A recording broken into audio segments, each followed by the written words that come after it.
ഒരു വാക്കുകൂടി ഇല്ലായിരുന്നുവെങ്കിൽ നമ്മളൊക്കെ എന്ത് ചെയ്യുമായിരുന്നു? കുറച്ചും കൂടി ആശ്വാസവും ഒരു പ്രത്യാശ നൽകുന്ന വാക്കുകളാണ് ഇന്നത്തെ ഗോസ്പൽ പാസേജ്.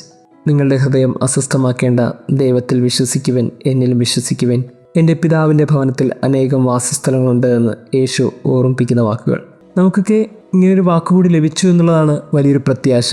മരണത്തിന് ശേഷം നമുക്കൊക്കെ പോകാനൊരിടമുണ്ട്, കാത്തിരിക്കാൻ ഒരാളുണ്ട്. അതുകൊണ്ട് മരണത്തിന് ശേഷമുള്ള ജീവിതം ഭൂമിയേക്കാൾ സുന്ദരമാണെന്ന് ഓർമ്മിപ്പിക്കുന്ന വചനഭാഗങ്ങളാണ് ഇത്.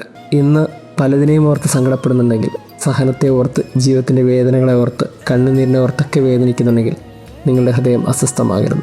കാരണം നിങ്ങൾ വിശ്വസിക്കേണ്ടത് എന്നിലാണ്, പിതാവിലാണ്. ഒരു ദൈവമുണ്ട് എന്നുള്ള ഉറപ്പിലാണ്. അവിടെ നിങ്ങൾക്ക് വേണ്ടി ഒരു ഭവനം സജ്ജമാക്കി കാത്തിരിക്കുന്ന ഒരു പിതാവുണ്ട്. ഇങ്ങനെ ഒരു പിതാവുണ്ട് എന്നുള്ള ഉറപ്പിൽ ഈ ഭൂമിയിൽ ജീവിക്കുന്ന മനുഷ്യർക്ക് കണ്ണീരൊക്കെ ആനന്ദമാണ്, സങ്കടങ്ങളൊക്കെ സന്തോഷമാണ്.